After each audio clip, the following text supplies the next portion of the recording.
की 18 सीटों पे आप चुनाव लड़ेंगे, तो आप कौन सा कैंडिडेट कहाँ से उतारेंगे? देखिए, हमारा 18 कैंडिडेट 18 जगहों से जो हमने घोषणा किया है, उसमें गया, खगड़िया, सुपौल, मधेपुरा, मुंगेर, बेगूसराय, सीतामढ़ी, मुजफ्फरपुर, सारण, हाजीपुर, वैशाली, नालंदा, पटना साहिब, पाटलिपुत्रा, आरा, बक्सर, सासाराम और काराकाट है।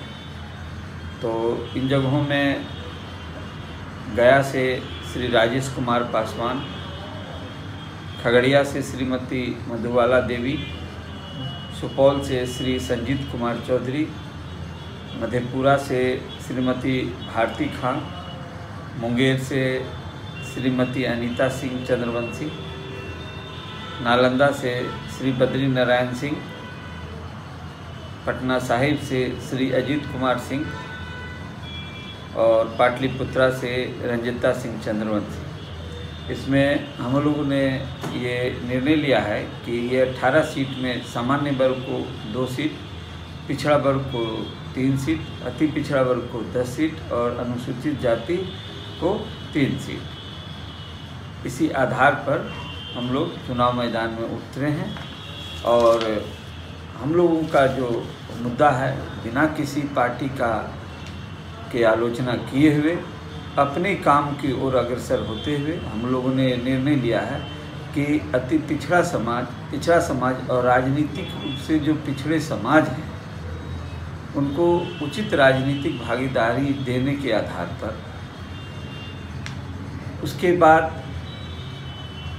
प्रत्येक गरीब व्यक्ति जिनको कि आर्थिक आधार पर अगर देखा जाए तो उनकी न्यूनतम आय बहुत कम है, उसको ऊपर उठाने के आधार पर, फिर उसकी शिक्षा के स्तर को ऊपर उठाने के आधार पर, और यहाँ तक कि सरकार की जो भी कर प्रणाली है, उस कर प्रणाली में भी सुधार की आवश्यकता है।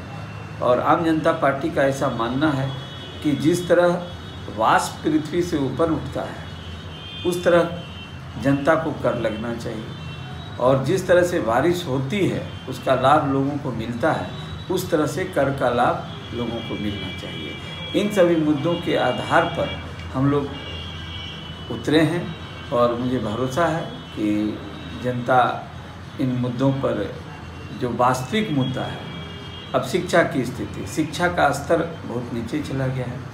आज शिक्षक नहीं हैं जो शिक्षा दे सकते हैं। शिक्षक जब नहीं है उस स्तर के, उसकी संख्या नहीं है, उसका यदि देखा जाता है, उसकी कई बार टीवी में ही दिखाया गया है कि शिक्षकों को से पूछा गया है किसी विषय पर, उसी के विषय पर पूछा गया है तो जवाब नहीं दे पा रहे हैं, कई स्पेलिंग नहीं बता पा रहे हैं। तो इन सब परिस्थितियाँ क्यों हुई, इसके लिए कौन जिम्मेवार है? इन सब बिंदुओं को गहराई से अध्ययन करने के बाद आम जनता पार्टी राष्ट्रीय चुनाव में उतरी है और मुझे भरोसा है कि इसका लाभ और इस बात को समझ के जनता हमें वोट करेगी। सर, आपकी लड़ाई किससे है? महागठबंधन से है? देखिए, ये लड़ाई, हमारी लड़ाई किसी से नहीं है, सब हमसे लड़ रहा है। हमारी लड़ाई किसी से नहीं है, हम अपने मुद्दे पर चले हैं। जब मुद्दा है तो वो मेरा मुद्दा है। जिस विषय को लेके हम जनता के सामने आ रहे हैं, उस विषय को जनता जब समझेगी कि ये जनता का विषय है, तो जनता हमें मत देगी, वोट देगी, जिताएगी, सरकार बनवाएगी, सरकार में भेजेगी। तो मुद्दा जनता का है, उसको हम सामने लाके उसकी लड़ाई, हम जनता की लड़ाई हम लड़ रहे हैं। आपने देखा होगा कि पिछला चुनाव कहा जाता है कि फेसबुक का था और ये चुनाव व्हाट्सएप का कहा जा रहा है, तो आप ये डिजिटल मीडिया के थ्रू प्रमोशन को कैसे देखते हैं? देखिए, मीडिया का जो मूल काम है, जो बात हम आज यहाँ बोल रहे हैं उन तक पहुँचाना, ये मीडिया का रोल है। और दूसरा कि समाज में आपस में जो सोशल मीडिया चला है, सिस्टम जो चला है, ये हर व्यक्ति के हाथ में न्यूज़ चैनल आ गया है। वो एक न्यूज़ बनाता है, अपना न्यूज़ देता है, वो अपनी बात उस न्यूज़ चैनल पर कह सकता है। ये बहुत आसान हो गया है एक दूसरे से लिंक करके, और इसका प्रभाव तो है। और जहाँ तक व्हाट्सएप और फेसबुक की बात है, इसमें ये अभी इससे आगे जाएगा, इससे भी जो नया वर्ग आ रहा है इससे भी आगे जाएगा, और जाति और धर्म के मुद्दे पर लड़ाई आगे आने वाले समय में बंद हो जाएगी।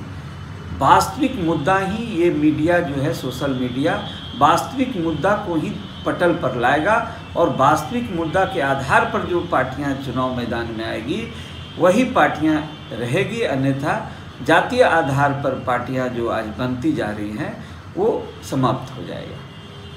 ठीक है, थैंक यू।